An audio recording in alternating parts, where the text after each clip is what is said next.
Pemirsa, seorang pasien COVID-19 yang sedang isolasi mandiri dianiaya oleh warga. Video persekusi kemudian viral di media sosial dan mendapat kecaman warganet.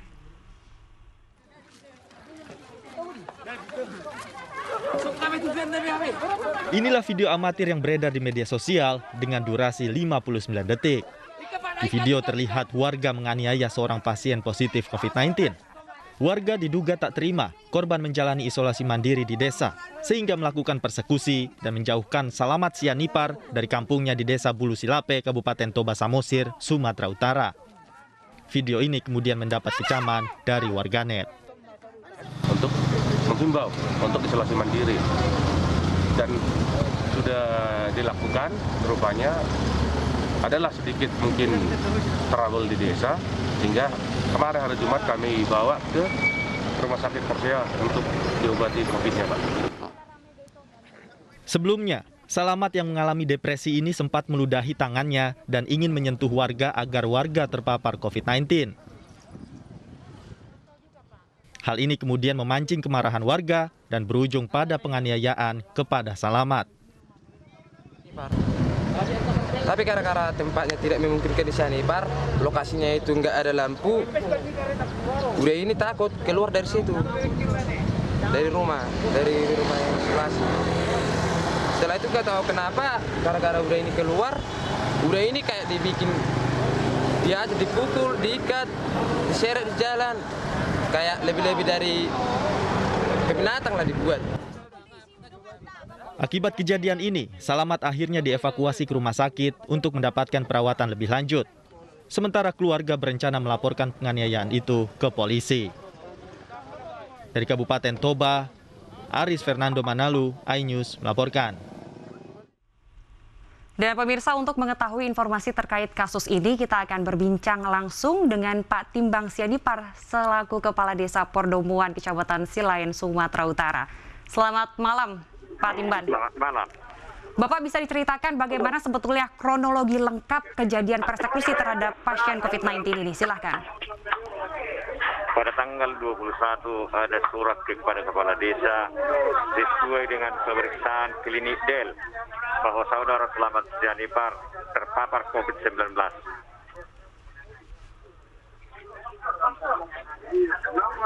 Bapak, bagaimana sebetulnya kejadian itu bisa terjadi hingga persekusi oleh warga yang tidak hanya 1-2 orang, Pak? Jadi begini, Bu, karena menurut keterangan warga, dia sudah mengejar orang setiap yang dilihatnya, terutama kalau perempuan. Baik, jadi pasien yang dikabarkan positif COVID-19 ini memang melakukan perbuatan yang dianggap bisa menularkan COVID-19 begitu sehingga warga resah? Iya. Dan berakhir kepada tindakan pemukulan yang bisa kita sebut sebagai persekusi? Sebenarnya kalau yang diperalkan itu saya lihat itu perangkat desa saya untuk mengamankan. Baik. Apakah secara pribadi memang korban ini punya riwayat kesehatan yang kurang normal begitu, Pak? Kalau dia pendiam, tidak mau terbuka kalau sama orang. Jadi lebih tertutup dan tidak terbuka secara pribadi oleh warga, dikenalnya begitu ya, Pak ya?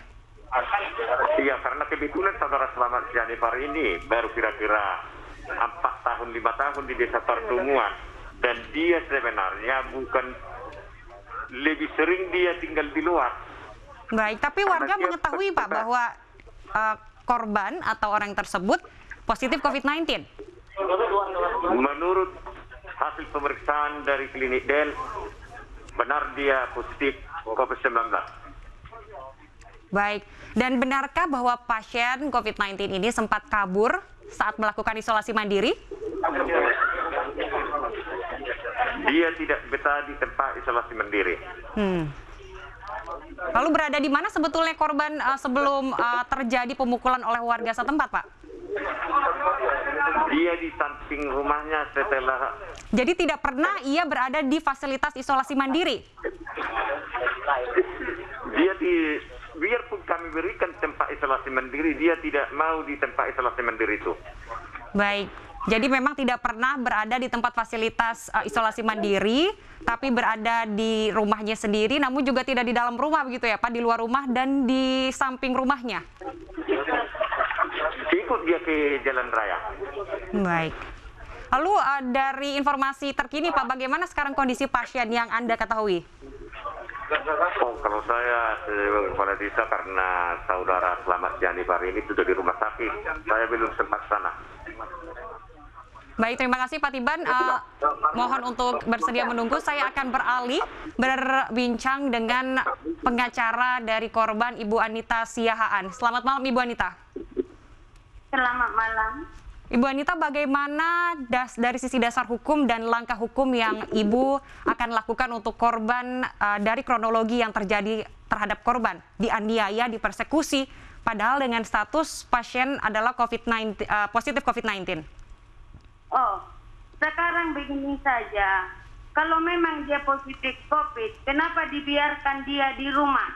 Kenapa tidak dikirim ke rumah sakit? Jadi di sini ada berita nggak enak ya. Saya rasa tidak kurang akurat lah. Jadi pemukulan itu menurut kami sangat tidak manusiawi. Seperti dibikin seperti manusia kriminal.